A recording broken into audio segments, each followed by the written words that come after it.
Records describe a strange quiet settling over a Georgia plantation the morning everything fell apart, an eerie, breath-holding silence broken only by the soft groan of trees bending in the heat. Men who witnessed it said the earth felt heavier that day, as if the soil itself sensed something waking up. Two towering brothers, bound their entire lives by a ruthless master who governed them through the one man they loved more than life, their aging father. When that father collapsed under a punishment he never should have received, something inside the giants tore loose. What followed wasn't chaos. It was purpose, cold, focused, unstoppable. A reckoning carried out by men who'd spent years swallowing injustice, until the weight finally crushed the last piece of restraint inside them. And once that restraint snapped, there was no turning back. If you're into raw human stories, the kind that stay in your head long after the screen goes dark, you're in the right place. Drop a quick comment with your city. Always cool to see where everyone's watching from. And if you enjoy these deep dive documentaries, consider subscribing. It genuinely helps more than you'd think. The Giants of Iron Harbor opens on a gray morning. Harbor swallowed in fog. Furnaces bleeding orange through the mist while men move slower than usual, like something heavy presses down on every chest that draws breath. Records say that day the tide dragged strangely along the pylons, waves slapping out of rhythm. Boots scraped over wet planks, hammers rang in short nervous bursts, and conversations died mid-sentence without anyone knowing exactly what they'd been saying. Down in the lower yard worked two massive brothers, Bram and Cole, towering above every other man, shoulders broader than doorframes, hands knotted with scars, faces carrying a calm so contained it made others watch them from just outside arm's reach. In the payroll books, they weren't simply listed as laborers, but circled in red ink as assets, their names underlined twice by Mercer Hall. The owner, like figures he wanted to remind himself never to misplace carelessly. Holly dressed like a banker and spoke like a preacher, always soft-spoken, never shouting, guiding men with quiet numbers instead of fury, moving bodies across schedules the way others slid carved pieces over a board they'd memorized years ago. He'd inherited Iron Harbor shipworks from his father, along with debts, rusted cranes, and a ledger full of names belonging to men trading bone in time for wages. To Holly, loyalty was another tool, and tools were replaceable. Bram and Cole hadn't started as giants. Old hands remembered narrow-shouldered teenagers stacking coal near the furnaces, eyes down, learning early that anger made a man visible, and visibility in that yard could get his name crossed out overnight. They grew because the work demanded it, season after season carrying beams, hauling anchors, wrestling chains thicker than a man's wrist. Each year, their reflections in black harbor water stretched taller, until cranes seemed smaller standing beside them. What unsettled people wasn't their size, but how quickly they responded whenever one particular man cleared his throat. Elias, their father, foreman of the lower yard, shoulders bent from decades lifting more than any spine was built to handle. Elias spoke rarely, usually one sentence where others used five, but when he did, shouting thinned into muttering, then into silence. Van said his voice sounded like worn steel cable, frayed, yet still somehow holding too much weight in place. According to surviving accounts, Elias kept the yard alive through two brutal winters and a contract collapse that nearly sank the business. He rearranged shifts, shared bread, skipped meals himself, so younger men could keep enough strength to stand upright. Holly watched that quiet influence with careful interest. Numbers could be erased, but trust between men resisted ink and orders. So he did what owners like him often did. He took what others respected and pinned a badge onto it. He named Elias official foreman, gave him a brass plate and a small raise that barely covered the extra hours. It was never really about money. It was about turning the yard's backbone into something he could claim openly. Bram saw the badge first, catching its dull shine against his father's chest. Men nearby noticed the way his jaw tightened, noticed Cole glance away, embarrassed by an honor handed out by a man whose hands knew only paper. That night, in their cramped room above the boiler sheds, Elias placed the badge on the table and told his sons it meant less than their dented tin cups. Before dawn, he pinned it back on and went to work. From his salt-streaked office window, Hawley studied them like moving calculations. He watched where Elias walked, which men he corrected gently, how Bram and Cole's shoulders softened whenever their father stepped between them and the kind of troubled numbers invited. The first open test came when a crane cable finally snapped, dropping half a hull section dangerously close to a crew. A younger worker named Wren shouted that the equipment was rotten, demanded real repairs instead of another hurried patch. Rain hammered the deck, but his words cut clear. Men remembered Hawley descending the staircase slowly, coat buttoned, expression calm. Wren stood shaking, fists clenched, while Bram and Cole lingered several steps behind, every muscle ready yet tethered by something unspoken. Hawley didn't address Wren first. He turned to Elias and asked, in that soft, patient tone, whether this was how he ran the yard. Not their yard, not our yard, his yard. One word shifted the weight of everything instantly. Elias understood before anyone else. The complaint wasn't really about safety. It was about authority. Hawley wasn't threatening the young man's job. He was reaching through him, straight toward the two giants who would never willingly watch their father suffer for them. Men say Elias's gaze moved from Hawley to Wren to his sons, and something inside him hardened. He told Wren to apologize, voice rough but clear, loud enough that even the rain couldn't quite swallow the words he clearly hated saying. Wren resisted, pride flaring hot, until he saw Bram's expression fold into quiet dread. Not for himself, but for Elias standing between them and the office door. Pride slipped. The apology dropped out, clumsy and bitter, and Hawley accepted without smiling. From that moment, the pattern settled in. Whenever Bram or Cole questioned the schedule, Hawley didn't argue. He simply mentioned Elias's name, sometimes only glanced toward the badge, and the brothers' voices closed like doors, quietly pushed shut from inside. Elias began aging faster after that. Gray threaded his hair in months instead of years. His cough deepened, rattling beneath his ribs. Yet he worked longer shifts, hauling chains beside his sons, as if sheer effort might shield them from arithmetic. Bram started counting every decision that left Elias limping. Cole tracked each new line carved around his eyes. They had once measured themselves by how much weight they could carry. Now they measured themselves by how much pain their father absorbed. Accident reports increased, not because the men grew careless, but because rusted scaffolds stayed standing and frayed ropes were never replaced. Whenever something failed, blame landed on whoever questioned Hale's numbers, never on the calculations that demanded near impossible output. Men began avoiding eye contact with the brothers, not from fear of them, but fear for them. Everyone understood the new equation.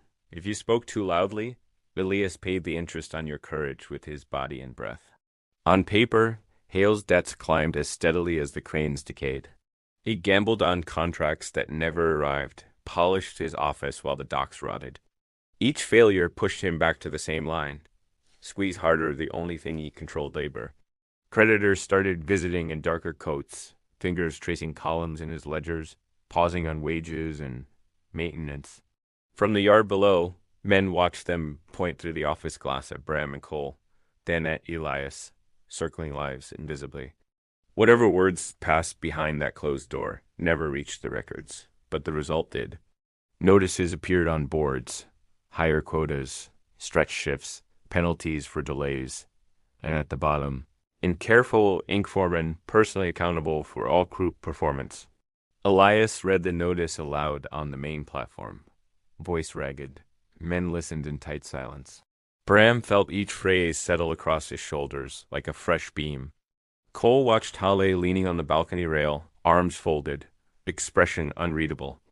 That night, long after the whistles blew and most men had gone, Bram and Cole stayed with Elias, checking chains, shoring walkways, pretending that enough extra work could keep accidents away, could keep every decision from landing on their father's chest. In the flicker between lantern pools, Elias's cough tore free again, harsher than before. He gripped a railing, insisting he was fine, always fine. Bram reached out, but Elias shook his head, still trying to stand between his sons and consequences. Men who later pieced together those days said the harbor itself seemed to pause, as if waiting to see which would give first, the rusting iron The starving men or the giants whose patience had been turned into someone else's weapon for too long. The weight beneath the waterline settled over Iron Harbor like a low storm, rolling in without thunder, carried on the uneasy breaths of men who sensed something shifting beneath the routines they'd repeated for years. Elias arrived before sunrise despite the worsening cough, moving slowly between fog-wrapped cranes, pausing often as if the very air pressed heavier against him, shoulders rounding under burdens no ledger could ever truly calculate or name. Bram noticed the tremor first, a small uncontrolled shake in Elias's right hand while fastening chain hooks. A motion usually sharp and precise, now frayed like rope strands rubbed raw against steel edges too long. Cole stepped closer, watching his father brace himself on a beam, jaw tightening at the quiet wince Elias tried to hide. The kind men recognized instantly, as pain carried alone for far too long.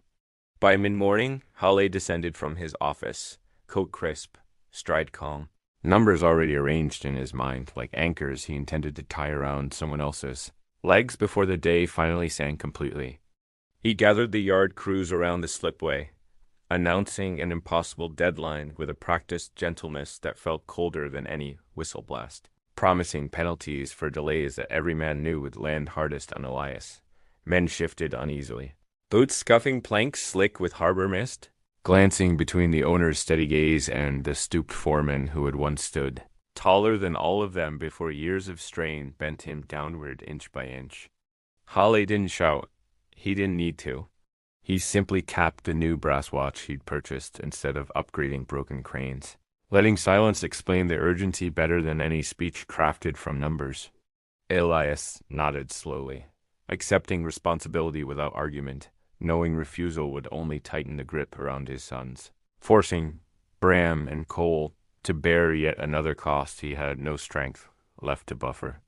The brothers exchanged a single look, one of those wordless conversations men develop only after years carrying the same burdens, understanding immediately that today would demand more than muscle. It would demand discipline sharp enough to swallow outrage whole. They bent into work with relentless rhythm, lungs burning in the metallic air, muscles straining as they forced the failing yard to move faster than its rusted skeleton wanted. Each motion driven by the need to shield Elias. Old-timers watching from higher scaffolds murmured that the giants worked like men outrunning something, closing in behind them. Each swing of a hammer sounding heavier, each step landing like an answer to a question never spoken aloud. As daylight thinned, a storm rolled in from the east, wind twisting ropes around mast poles, waves slapping harder against the pylons, making every footfall on the wet planks feel like a dare the harbor barely tolerated. Halle reappeared, coat whipping in the wind, noting progress with narrowed eyes, treating the storm like another scheduling inconvenience, insisting the men continue despite thunder rumbling overhead like distant cannons returning from forgotten wars. Elias argued just once, that continuing in lightning was dangerous, voice ragged but steady. Halle responded with a single quiet sentence about quotas, reminding everyone who bore the weight of failure by sheer proximity. Cole's fist curled involuntarily, knuckles whitening, but Bram stepped in front of him subtly, shoulders blocking the flash of anger. Knowing how he watched the brothers for cracks, he could widen into punishments measured in human cost. Rain hammered harder, turning planks slick as river stones, but the crew kept moving, hauling lines, steadying beams, shouting directions through wind that ripped their words into fragments swallowed by the angry harbor. Then the inevitable happened. One of the support cranes groaned sharply as wind caught its weakened arm. Bolts straining, gears grinding, the entire structure leaning seconds before anyone could shout a warning loud enough.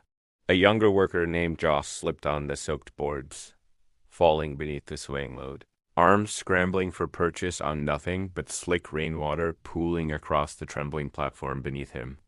Elias didn't hesitate. He lunged forward, grabbing Joss by the collar, dragging him clear just as the crane arm snapped fully, beam swinging down with a roar like metal, screaming against the sudden violence. The impact shook the slipway, boards cracking, water spraying upward, men shouting into the storm while Elias collapsed to one knee, clutching his ribs. breath tearing out in short bursts sharp enough to cut.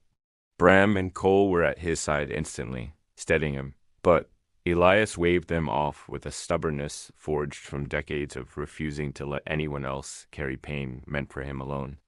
Halle walked through the chaos unhurried, stepping around splintered wood, expression unreadable as he surveyed the near disaster, already reshaping it into numbers and fault lines that pointed neatly toward a single name. He told Elias the delay would cost the yard 6 hours of critical output, voice soft yet final. A tone designed to remind everyone who owned every misstep carved into the soaked planks beneath their boots. The brothers' jaws tightened together, breaths sinking like men preparing for something they'd hoped never to face. A moment where choices narrowed until only one path stretched ahead. Elias rose shakily, declaring he could continue, though the grimace beneath his beard betrayed truth clearer than his words. Men watched him sway, rain streaking down his face like apology he refused to voice. Lightning cracked overhead, briefly illuminating Bram and Cole's expressions. Raw worry sharpened into something colder, calmer, forged under pressure like iron tempered in ways Halle had never learned to read. The storm intensified, wind roaring through rigging lines like distant voices calling warnings across time. But the brothers heard only Elias's strained breathing, each rasp drawing something tauter inside their chests. By dusk, work halted not by order but by the storm's relentlessness. Men retreated to sheds, but Bram and Cole stayed with Elias, guiding him toward shelter, one careful step at a time.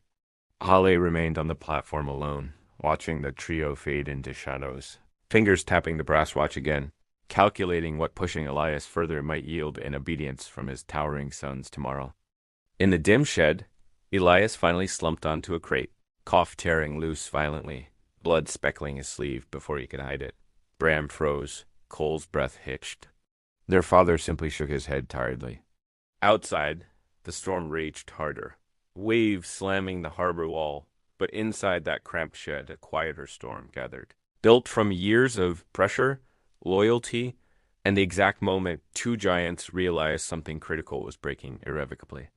Men later said the wind changed direction abruptly that night, as if sensing the shift in those three silhouettes, one man fading, two rising with something awakening behind their eyes like a tide no wall could hold. When the harbor held its breath began before sunrise, long before whistles blew, when only the gulls stirred and the tide murmured against pylons like an uneasy witness anticipating, couldn't warn the men about. Bram woke first, hearing Elias's coughing from the lower cot, the harsh broken rhythm carving through the dim room with a violence quieter than thunder, but heavier than any storm they'd ever worked beneath. Cole sat upright immediately, watching their father brace himself against the wall, chest heaving, breath refusing to settle, each inhale sounding like rusted hinges forced open after years without oil or mercy. Elias insisted he could stand, gripping the bedframe stubbornly, but his knees buckled halfway upward, forcing Bram's hands beneath his arms to lift him gently, as if handling something carved from cracked porcelain. Outside, wind pushed Cole through gaps in the shed boards, rattling chains like distant warnings, while Hale's footsteps already echoed on the upper walkway, each step measured with the precision of an accountant tallying lives. Men gathered slowly on the deck, shoulders hunched against the chill, eyes drifting toward the giant brothers escorting their father, seeing a stiffness in Elias' stride that turned worry into something colder and more certain. Halle didn't greet them. He simply gestured toward the slipway, where yesterday's wrecked crane still leaned awkwardly, its damaged components sprawled like the fallen bones of some iron creature, refusing repair without cost. He ordered the repairs complete by dusk, voice soft but exact, adding that any delays would incur personal accountability on the foreman, a phrase men had begun to fear more than any storm rolling in from the east. Elias inhaled sharply, pain shuddering across his ribs, but he nodded despite the tremor in his jaw, forcing composure through sheer willpower carved from decades of protecting sons who now looked ready to tear something apart. Bram felt anger crawl beneath his skin like heated wire, but Cole placed a hand on his shoulder, steady pressure reminding him that visible rage only aimed Hale's calculations directly at Elias's fading body. Work began with forced urgency, metal shrieking as beams were hoisted, chains pulled taut, pulleys whining under relentless strain, each motion punctuated by Elias's quiet instructions spoken through clenched teeth, determined to mask pain. As the sun climbed, clouds thickened again, heavy with unshed storm, dimming the yard in a gray that made every face look older, especially Elias's, whose breath shortened faster with each load raised. Men whispered about stopping early, about refusing the impossible quota. But each time someone looked toward the office balcony, Holly stood watching silently, hands behind his back, confidence built from power he'd never physically earned. By midday, Elias collapsed without warning, knees buckling, body slumping against a stack of timber, breath tearing from his chest like something was ripping inside him, forcing Bram to shout for space around them. Cole knelt beside him, hands trembling despite years of steady labor, watching their father clutch his side, eyes squeezed shut, jaw locked as if refusing to let pain steal even a single command. Holly descended the stairs calmly, stepping around debris with unsettling patience, arriving beside them with an expression that suggested concern yet carried the faintest irritation beneath it, like inconvenience dressed in polite restraint. He informed Elias that failure to finish the repairs jeopardized the shipyard's upcoming inspections, implying consequences without raising his voice, letting silence twist around the implications like tightening rope. Something inside Bram snapped silently, a shift behind his eyes, so controlled it frightened the workers closest to him, the kind of quiet that always arrives moments before a man does something irreversible. Cole felt the same shift, though it surfaced differently, less fire, more cold calculation, as if the storm had seeped into his bloodstream and frozen every hesitation he'd carried since childhood. Holly continued speaking, unaware of the change happening inches from him, discussing quotas and delays while Elias kept shaking his head, insisting he could stand despite hands fluttering weakly against the ground. Bram rose slowly, towering above Holly, rain beginning to fall in thin, sharp lines, each drop tapping the metal planks like a countdown neither man was willing to interrupt. Cole stepped beside him, shoulders squared, making the air tighten around them, turning the deck into a stage where every man felt the pressure shift like a tide pulling backward before a devastating wave.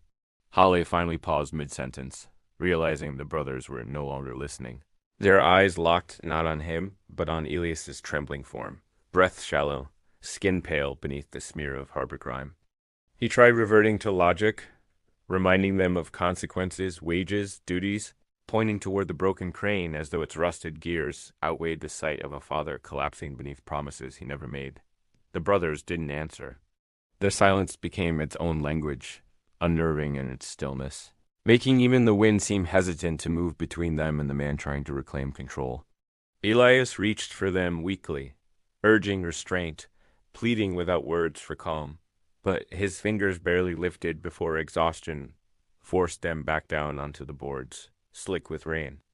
Men around them felt their own breath hitch, sensing that something long suppressed was rising. Decades of quiet obedience cracking under the weight of a master who measured loyalty as if it were coin. Holly stepped back instinctively, finally reading what every other man had already recognized, a shift no order could undo. No threat could shrink, born not from anger but from a breaking point reached. Lightning flashed, illuminating the brothers' faces, rain tracing lines down their jaws, like war paint drawn by nature itself, transforming the harbor into a place that suddenly felt too small to contain what followed. Elias whispered their names, barely audible, yet something about the way his voice trembled lit a fire in Bram's chest and a cold resolve in Cole's, pushing them past a line crossed only once. When the harbor fell silent again, even the gulls quieted. As if wrecking in a moment, two giants no longer feared the consequences designed to cage them, consequences now outweighed by the man gasping at their feet. And in that breathless pause, the entire shipyard sensed the tide turning slow, unstoppable, carrying with it a reckoning shaped by years of quiet suffering finally rising to the surface.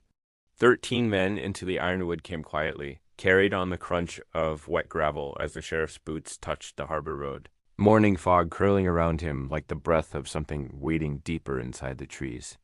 Sheriff Aldrich was a broad man with a voice that usually calmed drunks and startled thieves. But today, even he felt unease gnawing in his gut, watching the silent yard and the giants standing over their weakened father. His deputies, 12 hardened dockmen turned hunters, shifted behind him. Rifles slung low, expressions tight, pretending confidence they didn't feel, as the storm-darkened tree line loomed like a wall built from old grudges. Hawley greeted them with a practiced calm, recounting the disturbance with careful omissions, eyes darting toward Bram and Cole as if hoping authority could leash what he'd spent years tightening into silent compliance. Aldrich studied the brothers quietly, noting the steadiness in their stances, the cold resolve under their grief, understanding instinctively that fear hadn't driven them. Something heavier had snapped, forged from injury no law could quantify. He approached Elias first, kneeling beside the exhausted foreman, hearing the rattling breaths and seeing the trembling hand clutch Bram's sleeve, the silent plea for restraint that felt heartbreakingly fragile. Elias whispered that blame belonged elsewhere. But the sheriff already sensed it, reading the yard like a crime scene built from years of pressure piled on the wrong shoulders until the structure finally collapsed. Still, duty demanded action, so Aldrich said the words required of him, ordering Bram and Cole to stand down and accompany him peacefully, though his tone lacked conviction, carrying more sorrow than authority. The giants didn't move. Not from defiance, something simpler held them still, a line crossed not by rage, but by the moment a father fell, and no one else acted to stop the man responsible. A sudden shout from a deputy broke the tension, claiming tracks leading into the ironwood behind the yard, deep impressions in mud where someone had dragged a heavy load through bramble and root. Hale seized the moment, insisting the brothers had endangered everyone, weaving a story of chaos that shifted guilt neatly away from his own decisions, his voice rising for the first time in hours. Aldrich silenced him with one sharp gesture, weary of polished excuses. Understanding enough about men to know guilt rarely hides in the loudest voice. More often it lingers in silence, heavy as anchors. He ordered his men to follow the tracks, forming a loose formation, rifles raised, stepping into the ironwood where light barely penetrated, branches twisting like fingers hardened by decades of storms. Bram and Cole lifted Elias carefully, refusing to leave him behind, moving slowly toward the tree line, where shadows swallowed their enormous silhouettes, determination tightening every movement. Aldrich followed last, heart thudding as the forest pulled them deeper, canopy whispering in wind that smelled of old sap and damp earth. The kind of place where sound traveled strangely.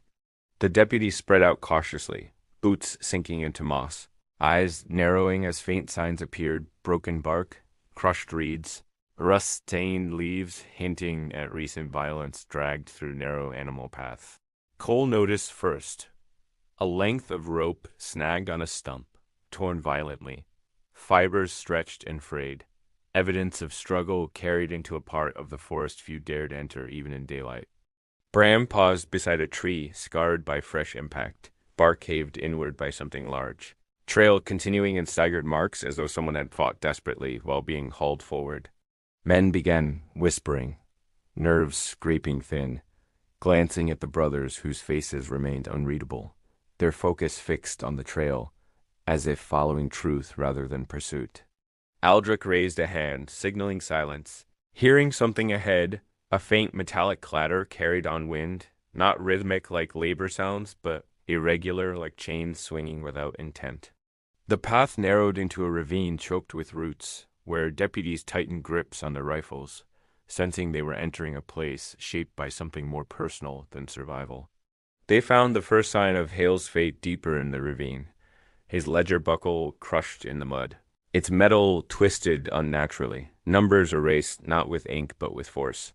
Farther in, they discovered a dragged line across stones leading toward a clearing where broken saplings lay scattered, as if giants had moved through with purpose instead of rage.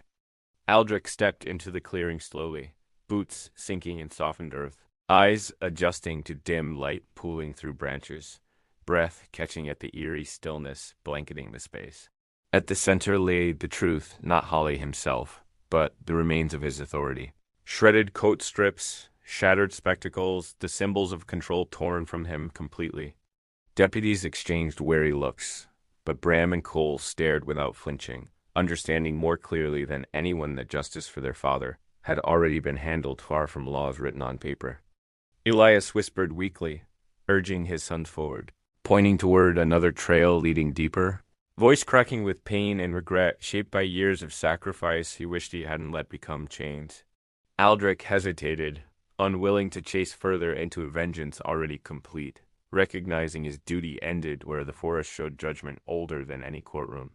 He declared the search finished, ordering his men to retrieve only what remained of Hale's belongings, leaving the rest to the ironwood and the truths buried beneath its roots. Bram and Cole carried Elias out of the forest slowly, each step steady, their silhouettes emerging from the shadows like men finally freed of weights long forced upon them. The yard fell silent as they returned, workers parting instinctively, understanding without explanation that something had shifted forever, not from violence, but from a balance finally restored.